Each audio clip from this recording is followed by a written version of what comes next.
Hello friends, welcome back to our channel ఈ సేవ మీ అందరి సేవలో. ప్రభుత్వం అందించే సబ్సిడీ అమౌంట్ మన అకౌంట్లో పడాలంటే ఆధార్ సీడింగ్ అనేది కంపల్సరీ ఉండాలని ఇదివరకు వీడియోలో మనం చెప్పుకున్నాము. అయితే ఈ ఆధార్ సీడింగ్ ఎన్పిసిఐ ద్వారా ఎలా చేసుకోవాలి, మీ ఆధార్ కార్డు వేరొక బ్యాంక్తో ఆల్రెడీ సీడింగ్ అయి ఉంటే మీరు కావాలనుకునే బ్యాంక్కి ఎలా మార్చుకోవాలి అనే విషయాల గురించి మనం చెప్పుకోబోతున్నాం. అయితే కేంద్ర రాష్ట్ర ప్రభుత్వాలు అందించే సబ్సిడీ అమౌంట్ అనేది లబ్ధిదారుడి యొక్క ఆధార్ నంబర్తో లింక్ అయి ఉన్న బ్యాంకులోనే జమ చేయడం అయితే జరుగుతుంది. దీన్నే డీబీటీ సిస్టమ్ అంటారు. సో ఈ డీబీటీ సిస్టమ్ అనేది ఎన్పిసిఐ ద్వారా ఆధార్ మరియు బ్యాంక్కి సీడింగ్ అనేది చేయబడుతుంది. పిఎం కిసాన్ డబ్బులు కానీ, గ్యాస్కి సంబంధించిన సబ్సిడీ కానీ, పెన్షన్ కానీ, మరెన్నో ఇతర ప్రభుత్వ పథకాలకు సంబంధించిన అమౌంట్ ఈ ఆధార్కి సీడింగ్ ఉన్న అకౌంట్లోనే జమ చేయడం జరుగుతుంది.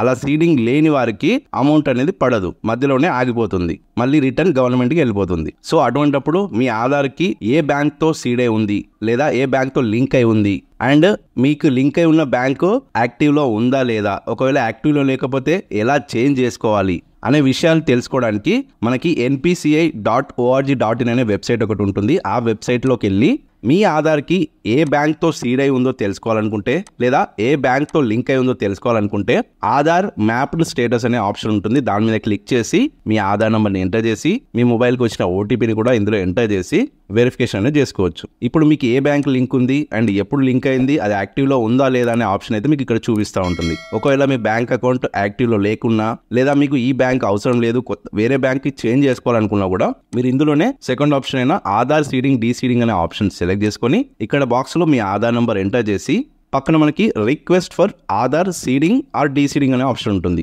సో మీరు బ్యాంక్ అకౌంట్ని మార్చాలనుకుంటే సీడింగ్ ఆప్షన్ పెట్టుకొని ఇక్కడ కింద సీడింగ్ టైప్లో movement same bank with another account లేదా movement from one bank to another bank, అంటే మీకు ఒకే బ్యాంకులో రెండు అకౌంట్లు ఉంటే మీరు అకౌంట్ మార్చుకోవాలనుకుంటే అంటే సేమ్ బ్యాంక్లో వేరే అకౌంట్ పెట్టుకోవాలనుకుంటే movement same bank with another అనే రెండు ఆప్షన్ సెలెక్ట్ చేసుకోవాలి. లేదు మీరు బ్యాంకే చేంజ్ చేసుకోవాలనుకుంటే థర్డ్ ఆప్షన్ సెలెక్ట్ చేసుకోవాలి. ఇవన్నీ కాకుండా మీకు ఏ అకౌంట్ లింక్ లేకపోతే ఫ్రెష్ సీడింగ్ చేసుకోవాలనుకుంటే ఫస్ట్ ఆప్షన్ సెలెక్ట్ చేసుకోవాలి. సో ఇప్పుడు నేను ఒక బ్యాంక్ నుండి మరో బ్యాంక్ మార్చుకోవాలంటే ఎలా చేయాలో చూపిస్తాను. అయితే మీరు ఫ్రెష్గా ఏ బ్యాంక్ అయితే లింక్ చేసుకోవాలనుకుంటున్నారో ఆ బ్యాంక్ని ఇక్కడ సెలెక్ట్ చేసుకోవాలి. తర్వాత అక్కడ థర్డ్ ఆప్షన్ సెలెక్ట్ చేసుకోవాలి అండ్ మీరు ఏ బ్యాంక్ అయితే మార్చుతున్నారో ఆ బ్యాంక్ యొక్క అకౌంట్ నంబర్ని ఇక్కడ మెన్షన్ చేయాలి. అండ్ కన్ఫర్మ్ అకౌంట్లో కూడా సేమ్ అకౌంట్ నంబర్ మెన్షన్ చేసి ఇక్కడ టిక్ మార్క్ పెట్టేసి క్యాప్చా కోడ్ ఎంటర్ చేసి సబ్మిట్ చేయాలి. అప్పుడు మీ ఆధార్కి లింక్ ఉన్న నంబర్కి ఓటీపీ అనేది వస్తుంది. అంటే ఆధార్కి ఖచ్చితంగా ఫోన్ లింక్ ఉంటేనే ఈ ప్రక్రియ అనేది జరుగుతుంది. సో టర్మ్స్ అండ్ కండిషన్ కూడా అగ్రీ చేసేస్తే మీ మొబైల్కి ఓటీపీ వస్తుంది. ఆ ఓటీపీ ఎందులో ఎంటర్ చేసి కన్ఫర్మ్ చేసేయాలి. అప్పుడు మనకి మీ ప్రీవియస్ బ్యాంక్ ఏదైతే ఉందో అది ఇక్కడ చూపిస్తూ ఉంటుంది. మీకు previous Indian post payment bank ఉంది. సో ప్రెసెంట్ మీరు స్టేట్ బ్యాంక్ ఆఫ్ ఇండియా పెట్టుకుంటున్నారని మీకు మెసేజ్ వచ్చింది, చూసారు కదా, అలాగే మీకు కూడా వస్తుంది.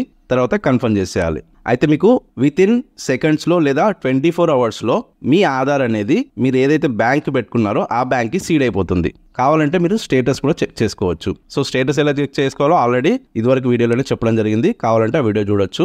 అయితే ఈ ఆధార్ సీడింగ్ అండ్ డీసీడింగ్ అనే ప్రక్రియ కేవలం బ్యాంక్ అకౌంట్ బ్లాక్ లేకుంటేనే జరుగుతుంది. అంటే కొంతమంది బ్యాంకులో లోన్ తీసుకొని కట్టకుండా వదిలేయడం వల్ల ఆ అకౌంట్ని హోల్డ్ చేయడము లేదా బ్లాక్ చేయడం అనేది జరుగుతుంది. అటువంటి టైంలో ఆ అకౌంట్ యొక్క ఆధార్ సీడింగ్ ని వేరే అకౌంట్కి మార్చడం అయితే జరగదు. ఇది మాత్రం గుర్తుంచుకోండి. సో ఓకే ఫ్రెండ్స్, అర్థమైంది కదా. మీ ఆధార్ కార్డుకి ఏ బ్యాంక్ లింక్ ఉందో తెలుసుకోవడానికి మీరు ఆధార్ వెబ్సైట్ ద్వారా తెలుసుకునే అవకాశం కూడా ఉంటుంది. అది కూడా ఎలా తెలుసుకోవాలనేది నేను ప్రీవియస్ వీడియోలో చెప్పాను, వీలైతే చూడండి. సో ఇందులో ఇంకేమైనా డౌట్స్ ఉంటే నాకు కామెంట్ బాక్స్లో మెసేజ్ చేయండి. అలాగే ఈ వీడియో మీకు నచ్చితే లైక్ చేయండి, మరి అందరికీ షేర్ చేయండి. ఇలాంటి మరిన్ని యూస్ఫుల్ అండ్ ఇన్ఫర్మేటివ్ వీడియోస్ కోసం మన ఛానల్ని తప్పకుండా సబ్స్క్రైబ్ చేసుకోండి. Thank you.